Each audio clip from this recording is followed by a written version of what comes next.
Estamos muito felizes em iniciar os trabalhos da Our Crowd aqui no Brasil. E gostaria de agradecer especialmente aos nossos speakers aqui. José Cláudio Terra, diretor de Transformação Digital e Inovação do Hospital Albert Einstein. Edgar Rizetti, diretor executivo médico e técnico do Grupo Fleury. Rafael Giacomo, diretor técnico da SEB Medicina Diagnóstica. And Gary Katz, diretor financeiro da Elmina. Thank you, Gary, for joining us today. Bom, antes de mais nada, estamos aqui para discutir como as tecnologias inovadoras estão mudando o cenário da saúde ou estão prestes a mudar. Antes de iniciarmos, eu gostaria de pedir para cada um de vocês se apresentar brevemente e falar um pouquinho dos seus negócios e das suas instituições.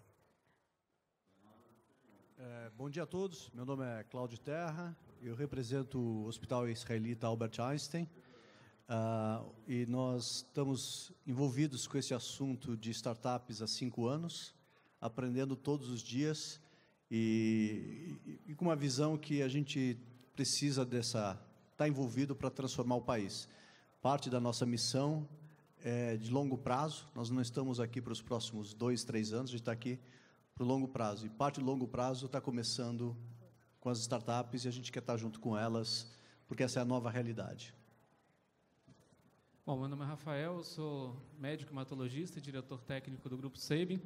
O Grupo Sabin é relativamente jovem, a gente tem 35 anos. Nós fomos fundados em Brasília como um laboratório de análises clínicas e, à medida que o grupo foi crescendo e foi abraçando também outras áreas, como vacinas, diagnóstico por imagem, check-up executivo, e agora a gente também tem uma atuação na parte de atenção primária.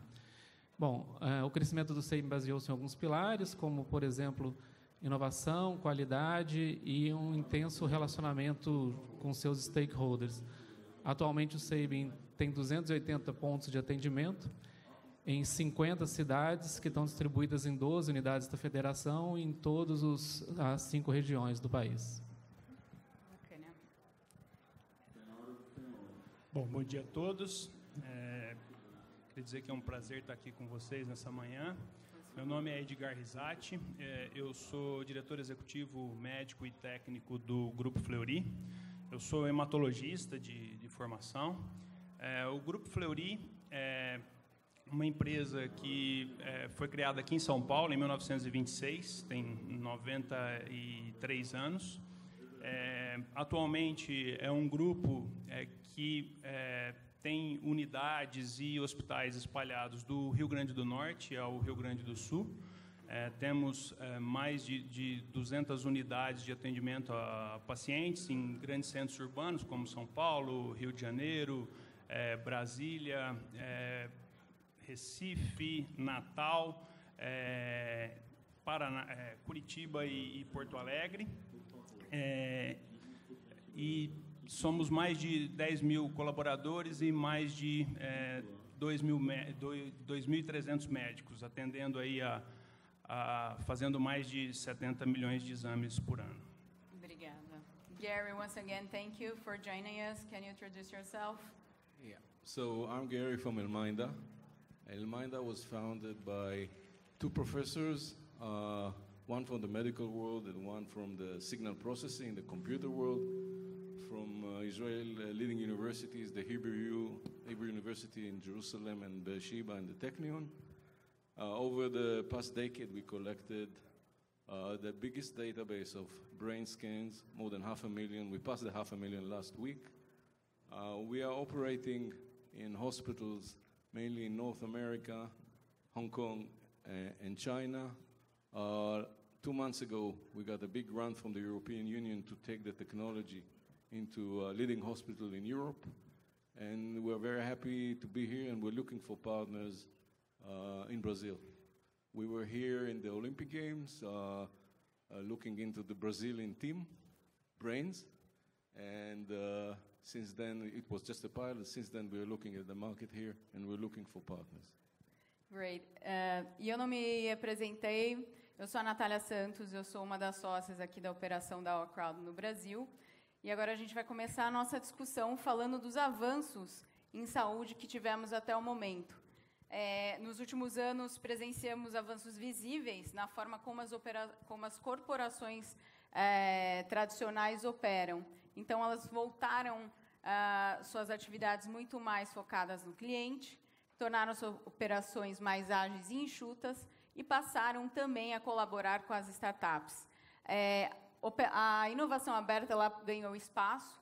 Antes, o que era desenvolvido internamente, com suas informações, tendo seus segredos, as 7 chaves, hoje passa-se e enxerga-se ver todo o ecossistema colaborando um com o outro. Tanto Einstein quanto Fleury e Sabin são tidos como centro de referência médica no país.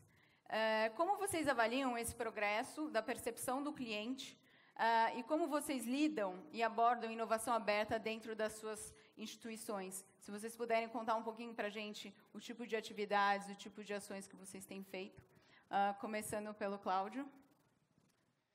Bom, eu acho que, na verdade, assim, é cliente ou paciente, né? E essa é uma definição importante agora, porque, historicamente, o setor de saúde cuidava de pacientes.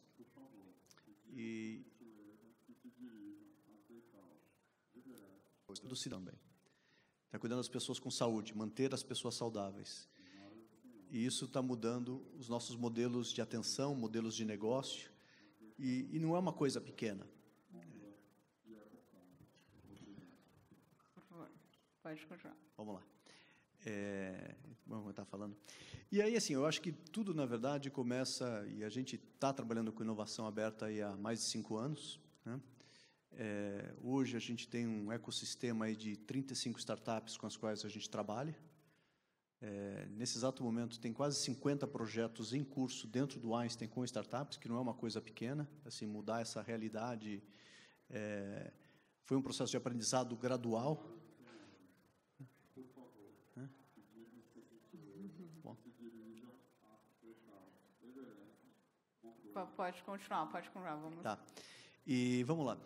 E a questão fundamental, né, assim, eu acho que eu não sou médico, né, os meus colegas aqui são, e uma das coisas que você aprende, assim, em particular no setor de saúde, logicamente é a questão da segurança do paciente, e isso tem que ser respeitado e nunca colocá-lo em risco, mas é assumir outros tipos de riscos, né? Trabalhar com inovação aberta e não assumir o risco científico, tecnológico, de modelo de negócio, não é adequado, né?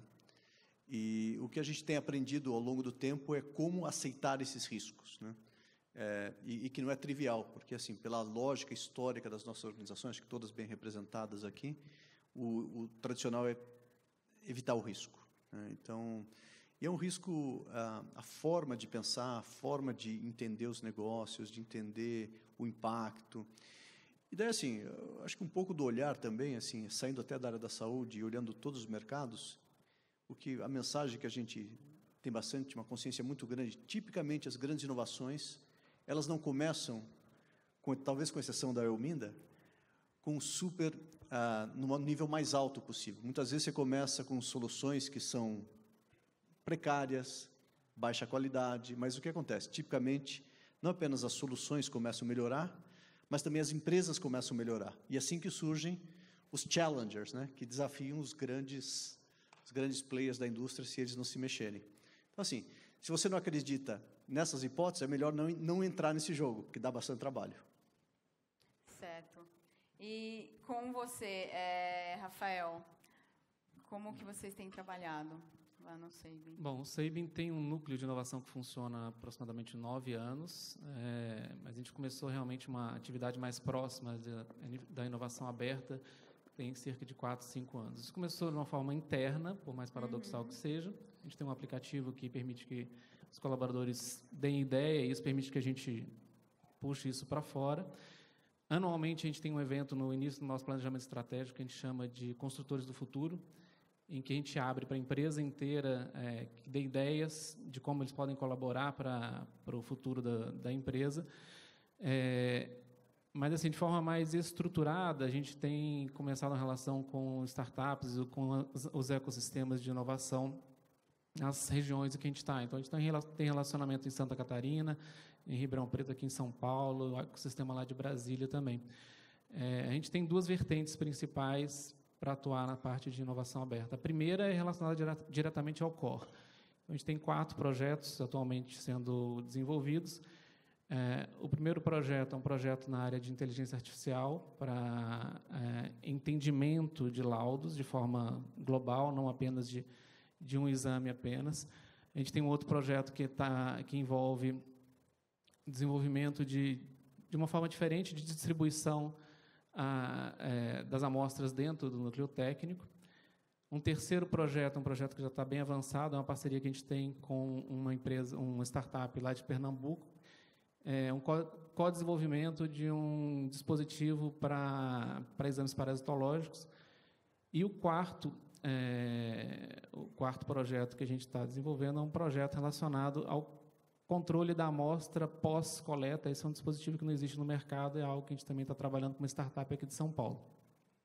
A segunda vertente é relacionada ao que o Terra começou falando aqui, e é algo que está muito dentro do DNA do Sabin, da forma como o Sabin nasceu, de se relacionar muito com o seu cliente, o seu paciente. Então, a gente tem trabalhado em diversas frentes para mudar a forma como o paciente se relaciona com a gente, a forma como o paciente tem acesso ao sistema de saúde. E o nosso entendimento é que, antes de que exista qualquer tipo de grande mudança na parte de realizar exames propriamente dito, a gente vai ver realmente mudanças na forma como o indivíduo consegue interagir com o laboratório ou com a clínica que o atende. Legal, obrigada. Edgar, como que o Fleury tem atuado? Bom, a gente vem militando nessa área já há um bom tempo, há mais de 10 anos, né? O criador do conceito de inovação aberta, lá no início dos anos 2000, o Henry Chesbrough, tive a oportunidade de vê-lo falar aqui em São Paulo mais de uma vez, e a gente veio mais ou menos cumprindo a cartilha da inovação aberta, no sentido de que, no início, a gente capitalizou em cima das nossas atividades de pesquisa e de desenvolvimento de novos produtos, né? O Fleury tem uma longa tradição aí de parceria com universidades e centros de pesquisa, né? Isso desde da sua fundação, ele tem aí parceria com universidades. E o que a gente fez foi estruturar isso de uma maneira que a gente pudesse conduzir projetos de pesquisa por meio de parcerias com universidades, tanto no país quanto no exterior, né? Hoje, nós temos lá mais de 70 projetos de pesquisa em andamento na área biomédica, né? Desde ciência básica até passando por ciência translacional e ciência aplicada. Por meio da nossa área de desenvolvimento de novos produtos, nós cuidamos de todos os aspectos de validação clínica e analítica, de todos os novos testes que nós colocamos na rotina. E aí, ao longo do tempo, nós fomos... o conceito, né, foi se tornando mais abrangente, e nós passamos a incorporar parcerias com fornecedores, né? Temos várias parcerias em andamento numa linha de cocriação com muitos de nossos fornecedores ali na cadeia de valor, principalmente de medicina diagnóstica.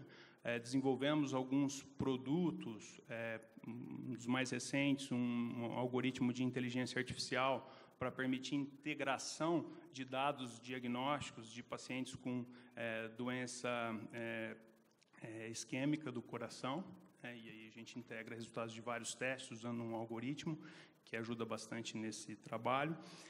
Temos, para capturar ali a inovação vinda dos colaboradores, uma central de ideias e uma forma de capturar todas as ideias relacionadas à inovação internamente, e isso também a gente consegue estender para a nossa cadeia de fornecedores, de maneira que eles possam também dar os seus inputs. Pensando em nossos clientes, nós temos conselhos de clientes que acontecem periodicamente com membros da administração, no sentido da gente capturar inputs também que podem ser relevantes para iniciativas de inovação, tanto pacientes, clientes, usuários finais, quanto muitas vezes clientes médicos. nós, mais recentemente, também desenvolvemos formas de nos relacionar com um ecossistema de inovação nas startups, né? Temos um grupo relacionado à nossa área de inovação estratégica, que trabalha, temos um polo que trabalha no InovaBra Habitat, aqui em São Paulo, né? Trabalhando ali mais próximo das startups, tendo aí uma atribuição de mapear todo o ecossistema de startups naquelas áreas que mais nos interessam, né, para a gente fazer uma aproximação e em muitos casos, desenvolver iniciativas em parcerias. Temos algumas startups que já participam de testes conosco, que estão em rotina, elas fazem uma parte ou são fornecedores em alguns casos. Com esse avanço aí na área de genômica, temos um grupo trabalhando especificamente na área de genômica, desenvolvendo novos testes, novas formas de prestar serviço. Do ponto de vista de toda essa transformação digital, também temos uma área específica com vários squads trabalhando de forma focada, desenvolvendo iniciativas na linha digital. E, por fim, né, dentro dessa linha de inovação aberta e trabalhando em todo o ecossistema aí de inovação em saúde, nós temos antenas externas, como o caso do investimento no fundo Cure Ventures, aqui com a OurCrowd, em parceria com o SEBI. Legal, muito bom. Bom, nessa linha de avanços, os dados se tornaram cada vez mais importantes para o desenvolvimento tecnológico e também para o cotidiano dos cidadãos. O que nós observamos foi que houve uma mudança cultural, onde o paciente ele detém e controla os seus próprios dados. As estimativas sugerem que os dados médicos dobrarão a cada 73 dias até 2020 e que até 2025 haverão 20 bilhões de novos dispositivos esperados em todo o mundo. Cláudio, como vocês enxergam essa passagem do controle dos dados dos pacientes e se há algum limite, quais seriam os principais limites? Quais os principais cuidados? Bom, antes de mais nada, eu não sei se eu concordo 100% que os dados vão ser controlados pelos pacientes. De fato, de direito são deles. Mas eu acho que nenhum paciente vai querer, assim como a gente não controla os nossos dados bancários, os dados bancários são nossos, mas ninguém de fato tem acesso a todas as nossas transações econômicas dos últimos X anos, né? Que é algo que já existe digitalizado há muito mais tempo. Mas, para mim, a grande questão é o que você falou, de fato, né? A questão do cuidado da saúde, porque o que acontece?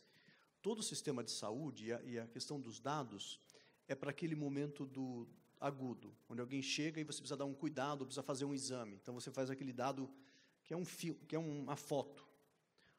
O que está acontecendo com o setor? E eu venho do mundo de tecnologia e entrei na área da saúde, e eu acho que as pessoas da área da saúde ainda não entenderam o que significa a cloud, o que significa Big Data, o que significa wearables. Isso não vai mudar pouco, vai mudar totalmente a área da saúde, porque, de fato, a gente vai cuidar de um filme, que é a capacidade de monitorar as pessoas de forma constante. E aí, pegando todos os parâmetros, como os parâmetros do cérebro, diagnóstico precoce, alertas, e sendo muito mais proativo do que reativo. Isso vai mudar modelos de negócio, novos players, enfim. A gente já... Assim, eu brinco que tem 3 startups enormes que estão entrando na área da saúde agora, então acho que vocês conhecem essas 3 startups. Uhum. Uma chama Google, outra Amazon, outra Apple. São startups na área da saúde. Eles estão entrando, mas eles nunca entraram, nunca fizeram negócio, só que, enfim, é um dinheiro infinito, uma capacidade de processamento de dados infinita, próxima de qualquer outro player da área da saúde. A hora que isso daí, de fato, cair na cabeça de todo mundo, entender o que esse tamanho, o que esse mastodonte vai fazer na nossa área, vai acontecer coisas semelhantes como aconteceu no setor de mídia. Eu trabalhei no setor de mídia na década de 90. Eu trabalhei no Editor Abril, e a gente lá falava, olha, vai mudar o setor, vai mudar, e mudou. E a Editor Abril entrou em falência, fez pedido de concordata aí recentemente, um dos grandes players do setor, o maior maior player de advertising do Brasil é o Google, não é a Globo.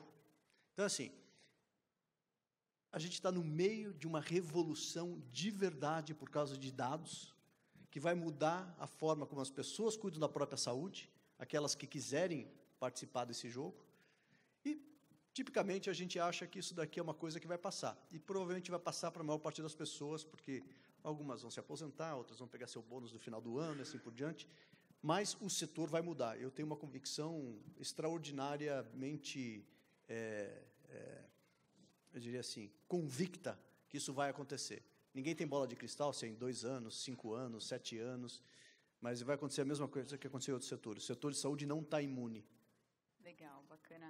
Edgar, o Fleury, como um laboratório, detém inúmeros dados. O que você pensa, qual a sua opinião sobre essa passagem de controle dos dados dos pacientes para os próprios pacientes?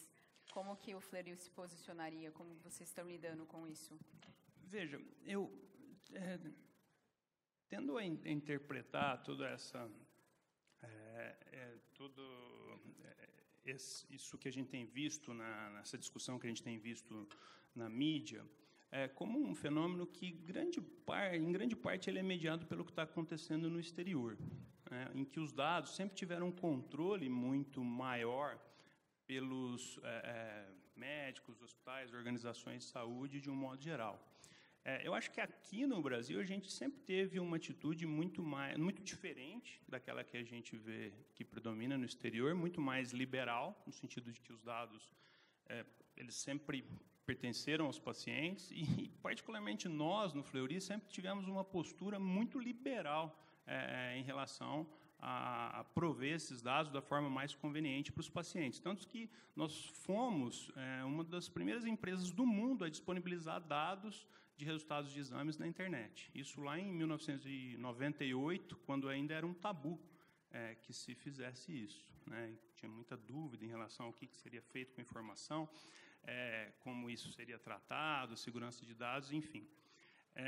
Então, eu vejo que a gente tem que evoluir nessa direção, prover os dados, e agora, né, uma complexidade crescente, se a gente pensar dados de sequenciamento genético, pensar na sofisticação e no volume, né, o crescimento mais do que exponencial aí no volume de dados que pode estar disponível para os pacientes. Eu acho que a gente tem que evoluir nas maneiras de integrar esses dados, né, colocar num contexto que faça sentido para os pacientes, faça sentido para os médicos, que, de fato, isso saia do dado, vire informação relevante e vá embasar condutas médicas que sejam relevantes para o indivíduo. E eu vejo que esse é um caminho inexorável, por aí que a gente tem que caminhar e sendo um grande curador e facilitador de que isso aconteça, que nós pretendemos atuar no Fleury. Legal. Gary, regarding data is the big asset for Elminda. So tell us a little bit about Elminda being a big data company, not just a health company. Okay, so to relate to all my colleagues here, the future will be much more data. I see you wearing an Apple Watch, and all these companies that you talked about are going to gather more and more data about you. We are also developing a sticker that you put on your brain that will transmit to your phone and to you. Eventually, you're going to own the data. You're going to decide what you're going to do with it. Only you and your doctor. Also, of course, it depends on where you operate. Also, if we operate in the US, there's different rules when we operate in China, when the government wants to control it, and we have to sign that we give them access to everything, and it has to stay in China. So it's also regards to where you operate and under which regulation. That's a big challenge. You want to keep the privacy of the patient. It has to be heavily decoded and has to be protected in a way that they only the one who can control it and see it. Not all of them wants to know everything, but the one that they want to know, they will have the ability to know and control it. Thank you. Ainda sobre dados, os dados de doença representam apenas 10% dos determinantes sociais da saúde.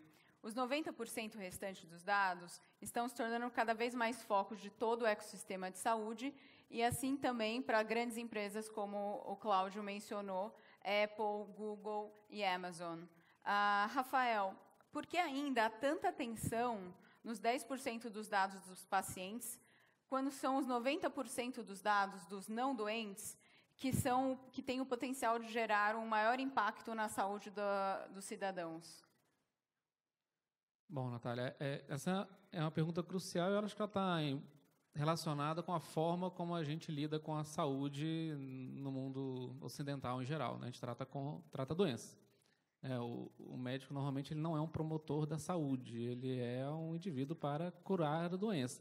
Então, a gente transplanta isso para o que acontece nos dados que a gente vê. Quer dizer, o resultado normal não me interessa. O resultado normal não me interessa, achei o resultado alterado. Então, esse é o raciocínio da medicina ocidental, nesse momento, né? Então, acho que quando a gente começa a avaliar os dados que existem, a gente utiliza essa mesma plataforma. Mas eu vejo isso mudando. Assim, eu e o Edgar, a gente tem uma origem em laboratório, né? Laboratório, assim, acreditem, não tem nenhum laboratório no mundo que libera todos os exames com algum médico, algum profissional vendo o resultado. Isso é feito de forma automatizada. E é feito por meio de um algoritmo que se baseia no que é normal. Ele puxa o que é alterado para o analista, então, avaliar. Então, isso muda, isso está mudando.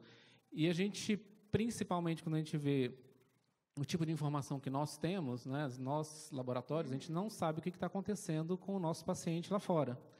A gente não sabe se ele tem diabetes, se ele teve um infarto no mês passado, qual que é o background genético dele. A gente tem algumas informações, a gente tem histórico do paciente, mas a gente não sabe exatamente o que aconteceu com ele ontem, se ele comeu pizza, né, se ele está numa dieta hipossódica, todas essas informações a gente não tem.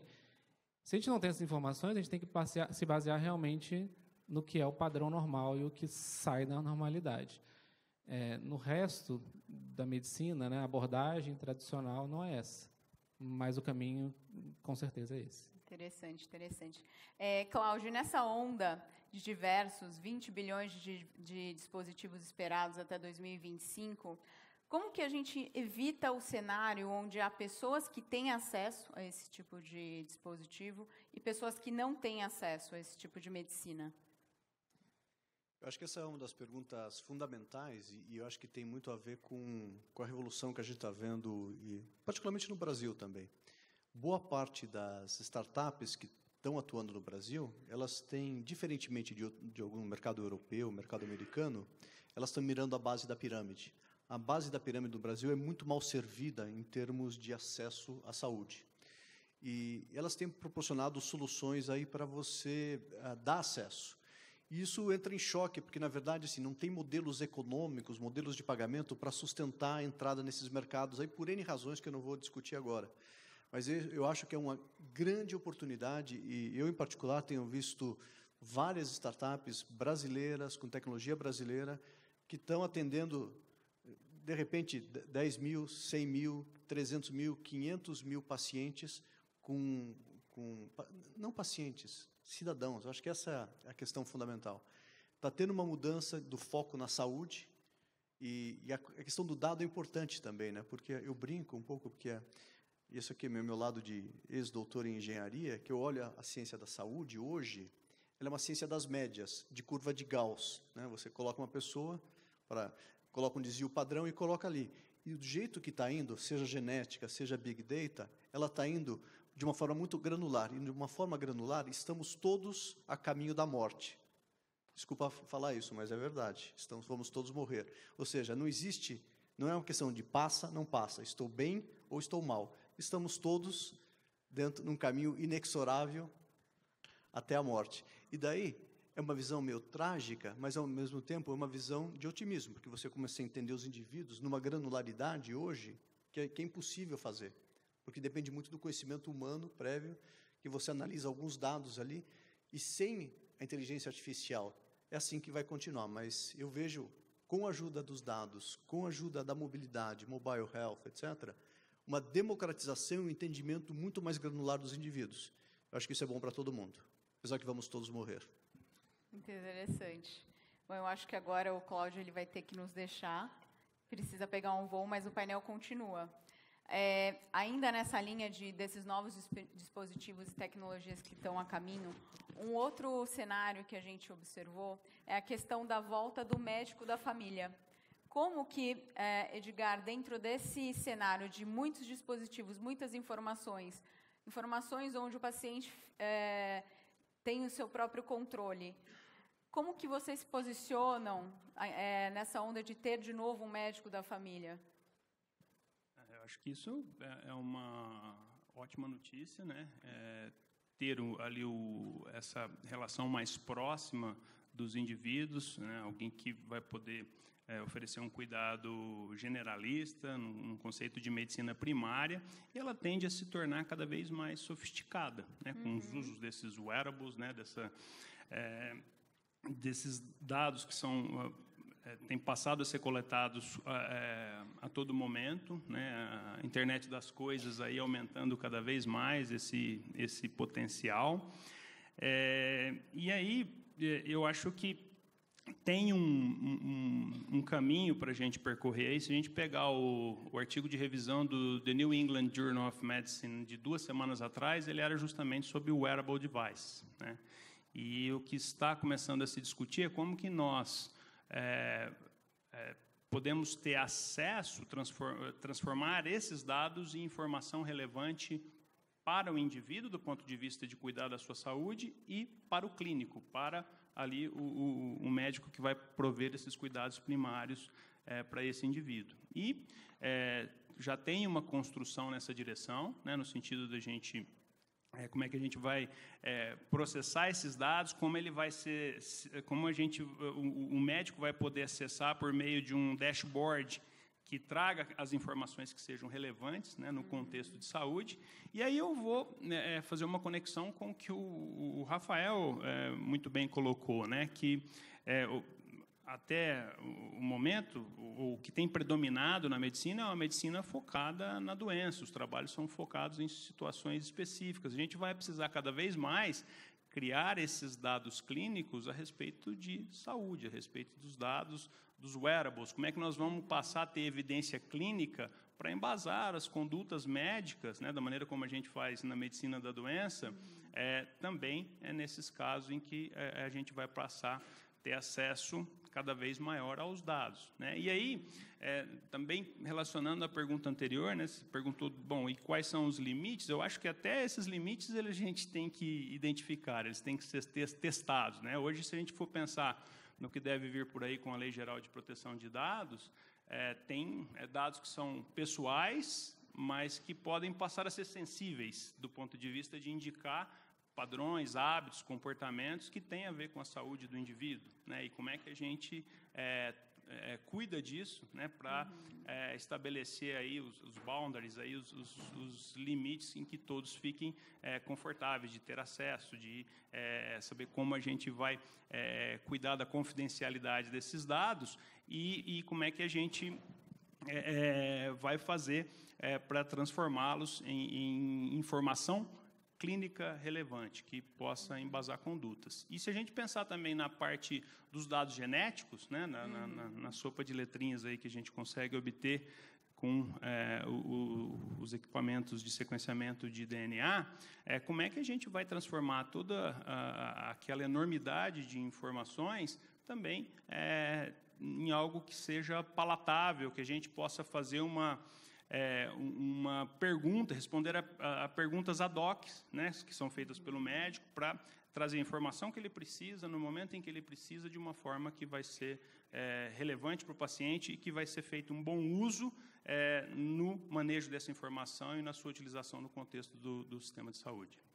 Obrigada, Edgar. Agora, falando um pouco de perspectivas sobre as novas tecnologias, mas ainda sobre dados, Rafael, como que você enxerga, na verdade, como que vocês estão lidando com essa questão de tornar o negócio da saúde em um negócio de dados? Os principais desafios, assim, como que o Sabin está lidando com isso? Acho que o principal desafio que a gente tem é pegar o dado e transformá-lo numa informação que seja realmente relevante. O Edgar comentou ali, desde 98 eles disponibilizam as informações pela internet. A gente tem desde 99 todos os exames de todos os pacientes que fizeram exames com a gente, todos os resultados tabulados em sistema, isso com acesso aos pacientes. Então, o dado existe, o valor existe, é acessível, é rastreável, mas a grande questão é o que fazer com isso. O Terra falou muito bem aqui, a gente tem players que são do tamanho gigante entrando nessa área, entrando já há alguns anos, né? De fato, a gente não tem nada relevante que tenha sido trazido por esses grandes players. Eles estão coletando informação, estão buscando informação. O Gary falou que todo mundo aqui deve estar com o Apple Watch ou alguma coisa semelhante. A gente não usa a potencialidade desses aplicativos que estão no Apple Watch ou que estão nos nossos celulares. Então, cruzar essas informações, tornar isso tudo algo que seja realmente útil para a saúde do usuário, né, do paciente, do cliente, é que eu acho que é o grande desafio. Até esse momento, a gente vê muitos fogos de artifício, né? Todo mundo especulando muito o que vai ser, o que eu gostaria de fazer. Mas, na prática, soluções para a saúde, baseadas nessas informações que estão sendo coletadas, se a gente for colocar na Play Store do Google ou na App Store da Apple, a gente vai ver um número imenso de aplicativos na área de saúde. O que é relevante ali? Muito pouca coisa é realmente aplicativo que vai ajudar na sua vida e sua saúde. E, como o Edgar comentou aqui, a questão do médico de família, o médico de família ele traz um outro sentido, né? Não é mais a autogestão da saúde. O médico da família ele faz a gestão da saúde do indivíduo. Então, a gente vive um paradoxo. A gente está querendo passar tudo para o indivíduo e, na verdade, o movimento que a gente está fazendo é de ter um sistema que vai gerir a saúde do indivíduo. Então, tem muita coisa para acontecer, como o Terra salientou aqui muito bem, mas, nesse momento, a gente está tratando de especulação. Na prática, a gente não vê nada que esteja trazendo para o próximo ano uma grande mudança com esses dados. Entendi. Mas com a velocidade das mudanças, as gerações, tudo acontecendo muito rápido, fazendo uma pequena analogia, hoje as gerações mal querem tirar carta de motorista. No caso dessas novas tecnologias, essa questão do controle do próprio dado do paciente, Edgar, como que você enxerga mais voltada a modelo de negócios que estão surgindo e que obrigam um modelo tradicional de um laboratório a se tornar um novo modelo, a criar um novo modelo? Como que vocês estão lidando com essas novidades e os modelos inovadores que estão acontecendo? Bom, eu acho que para responder isso é importante a gente lembrar que nós, dentro de laboratório, trabalhando com métodos de imagem, medicina diagnóstica, a gente tem um bom know-how de lidar com dados, né, Rafael? No sentido em que, acho que se a gente pensar no que vem acontecendo em termos de Big Data, Analytics, acho que a gente teve aí um expressivo aprendizado do ponto de vista de analisar dados, indicadores, KPIs operacionais, parar de trabalhar por amostragem e começar a trabalhar com dado real, gerando aí um aprendizado no sentido de extrair informação relevante por meio de ferramentas de business intelligence, por meio de a gente encurtar os ciclos de feedback no que se relaciona ao tratamento das anomalias. E isso gera, sim, um aprendizado que só veio a ser potencializado com o aumento da digitalização e com as ferramentas de inteligência artificial, né? Se a gente joga uma camada de machine learning, deep learning em cima disso, eu acho que ampliam-se muito as potencialidades, tanto do ponto de vista da gente transformar dados e informações relevantes para os pacientes, tanto do ponto de vista da gente trabalhar com novos modelos de negócio, novas possibilidades. E aí, se a gente olhar para o que está acontecendo na área de biotecnologia, né, com novas ferramentas, nós temos também uma verdadeira revolução em biotecnologia. Temos hoje o potencial de editar genes, de usar tecnologias extremamente promissoras. Eu acho que a gente vai conseguir, sim, trabalhar nesse cenário, transformar em oportunidades de negócio interessantes. E aí eu acho que as startups, elas contribuem muito, porque elas conseguem focar num nicho específico, fazer um deep dive numa área em que muitas vezes os incumbentes eles não conseguem ter aquele foco, e aí eu acho que é um potencial para a gente desenvolver parcerias e trabalhar, mesmo nesses ciclos bastante encurtados, como você mencionou, eu acho que temos um futuro promissor pela frente. Obrigada. Rafael, agora falando um pouco sobre a relação entre os estudos acadêmicos e suas aplicações de mercado. A gente enxerga que em alguns setores essa distância ela começou a ser reduzida. Como que isso está acontecendo no setor da saúde? Bom, o setor da saúde vem sendo muito pressionado para dar respostas tão rápidas quanto os demais setores. Mas a saúde é muito, muito diferente do setor financeiro, por exemplo, que você observa o resultado daqui a um ano. Na saúde existe, inclusive, um trâmite mais longo para a gente poder, por exemplo, aprovar uma medicação nova. Mas é uma visão um pouco errada de que que a saúde não lida com alta tecnologia ou com inovações. Muita gente aqui conhece ou já fez uma tomografia, uma ressonância e a complexidade que é o que está por trás disso.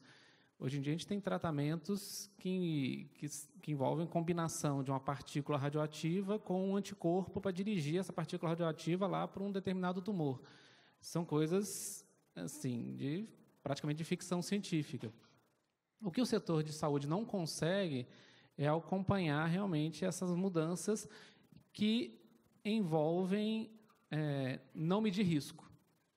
Então, o médico, quando está no seu consultório, ou o nutricionista, quando está no seu consultório, ele indica determinada terapia, ele tem que ter um embasamento para aquilo, não pode ser algo que foi levantado há uma semana atrás. Um determinado tratamento que melhora um câncer do indivíduo, desaparece o câncer do indivíduo em um mês, se esse câncer voltar daqui a 2 meses e tinha um outro tratamento que vai prolongar a vida do paciente por, 2, 3, 4 anos no lugar desse, é incomparável. Então, a gente não pode trabalhar com essas respostas de curto prazo. Eu e Edgar vivemos um período de implantação de uma droga chamada Glivec, para tratar a leucemia mieloide crônica, e o grande estalo da implantação dessa droga é que o trâmite dela no FDA foi de 3 anos, e isso foi assim, sucesso, nunca tinha acontecido isso antes, né? Então, as coisas realmente demoram um pouco mais para acontecer dentro do setor da saúde, e, enfim, os investimentos eles não vão ser revertidos de uma hora para outra. Como o Terra falou aqui, é coisa para 10 anos. Obrigada. Gary, Elminda is a great case that reflects this perspective between the academic studies and the market. Tell us a little bit about your story and Elminda's story. Okay, so, with no disrespect, the doctors that we talk to, they are quite conservative. So for them to adopt a new technology, especially with that coming from a small company, it's very challenging. So therefore, we are collaborating with major universities in Israel and the East Coast, mainly in the US. And we are doing co-research with world-leading researchers. Publish a lot of papers, scientific papers, and participate in conferences, scientific conferences, introducing the technology. However, it's not enough. So we have a team that specializes in training doctors. Yeah. Usually when we train doctors in a hospital, will always be 1 or 2 or 3 champions that get excited by the technology, and they are our drivers within the institution. So it's a collaboration and a mixture of scientific research that we have been doing in the past 12 years, collaboration with world-leading researchers in universities, and at the end of the day, we need to show the hospital how he makes money from it, okay? How he saves time, saves money, can bring more revenues, and with minimum risk. And that's also to do with regulation, with FDA, with CE, with Anvisa. And that's another effort that we have to take, and that's what we're doing at the part of the process of penetrating to hospitals and clinics. Okay, great. And Gary, to close this section, what do you think are the challenges and opportunities within the health sector? So the challenges is, as I said, there's a lot of challenges. For instance, Elminda is 13 years old, so investment and investors has to be those who can, have a long breath until they see the return on the money. There's a lot of market education because we're bringing something which is new. We're bringing something which is new. For instance, psychiatrists, suddenly they have a tool to measure the progress in the treatment, which they didn't have before. Before, they just had interviews and questionnaires.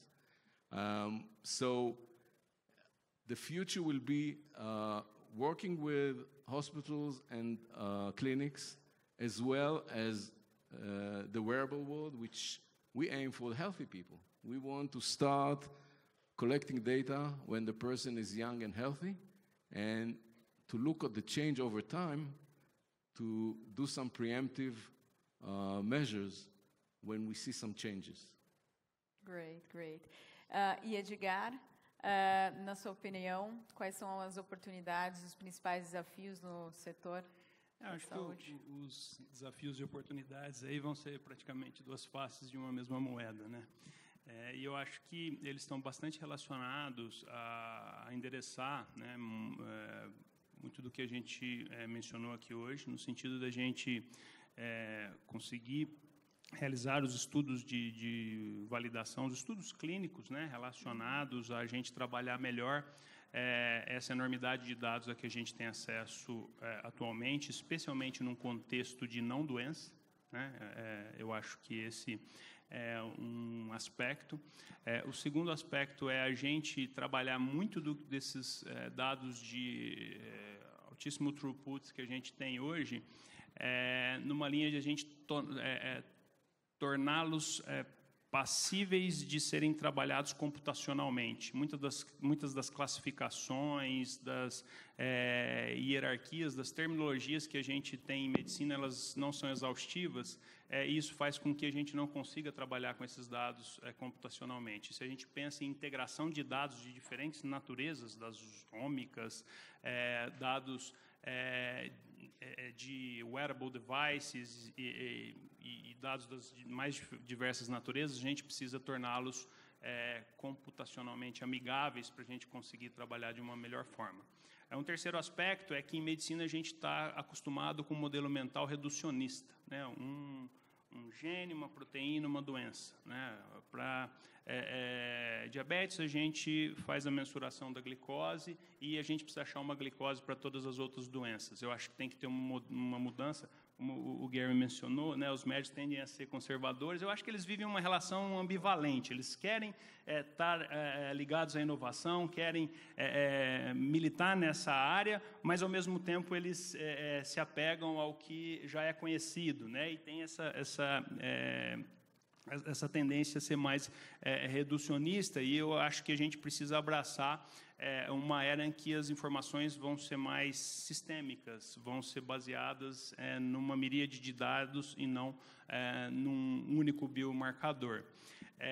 E, para finalizar, eu acho que a gente tem um grande desafio em termos de ampliar acesso, como o Cláudio muito bem mencionou, né, que eu acho que é algo que tende a ficar mais palatável, ficar menos oneroso com o tempo, com o amplo acesso à informação, mas que vai ser um grande quebra-cabeças aí para a gente resolver no futuro próximo.